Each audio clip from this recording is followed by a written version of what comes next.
Assalamualaikum warahmatullahi wabarakatuh. Waalaikumsalam warahmatullahi wabarakatuh.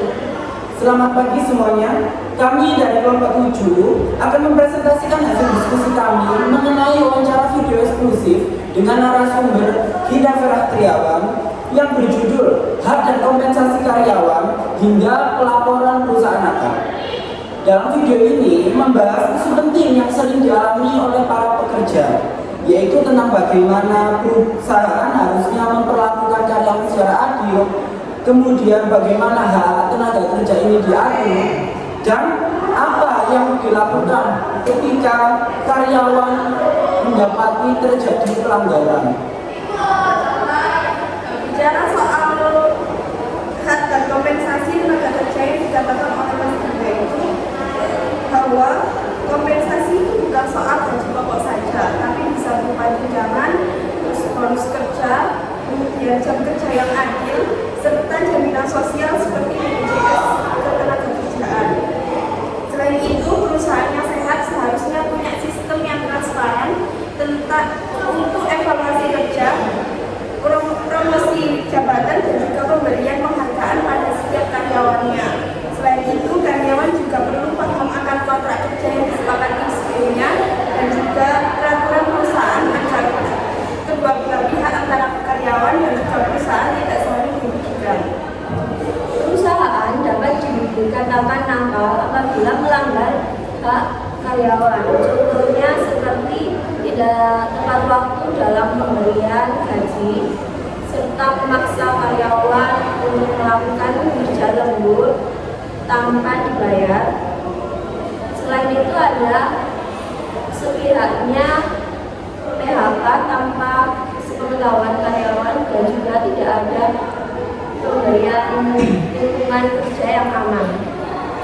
Jika perusahaan melakukan hal seperti ini, karyawan dapat melakukan komunikasi dengan HRD atau manajemen di perusahaan tersebut.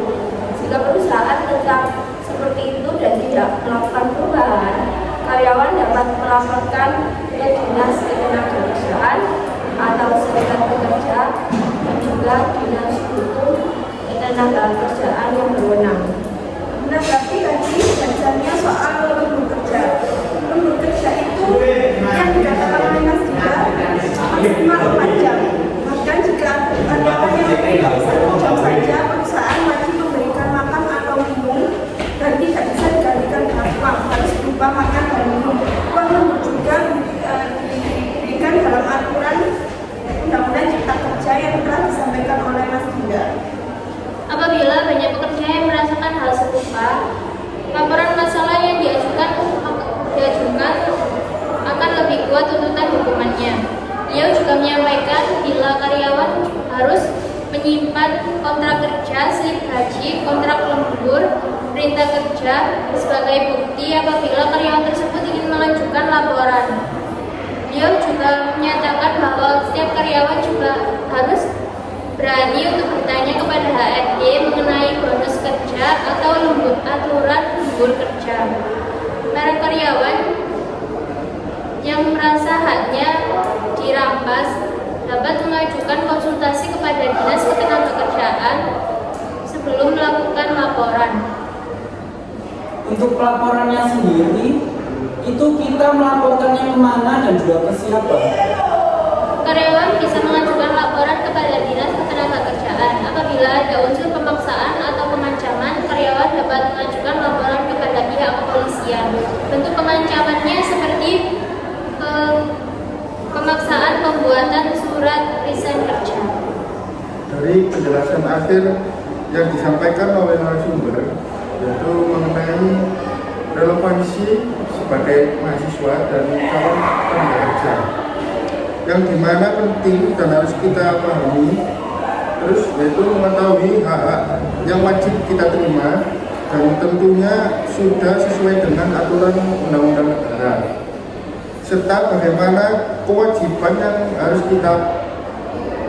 kita lakukan sebagai tenaga kerja agar tidak merasa saling dirugikan. Jadi kesimpulannya, hak dan kompensasi karyawan adalah hal mendasar yang harus dijaga oleh perusahaan. Karyawan juga wajib memahami kontrak dan juga regulasi agar tidak mudah dirugikan. Ketika terjadi pelanggaran, jangan diam saja. Ada mekanisme resmi untuk melapor, seperti yang sudah pada Undang-Undang Peraturan Pemerintah Nomor 35 Tahun 2021 tentang peraturan kerja waktu tertentu, alih daya, waktu kerja, dan waktu istirahat serta PHK. Terima kasih. Itu saja yang dapat kami sampaikan pada video diskusi kali ini. Wassalamualaikum warahmatullahi wabarakatuh. Waalaikumsalam warahmatullahi wabarakatuh.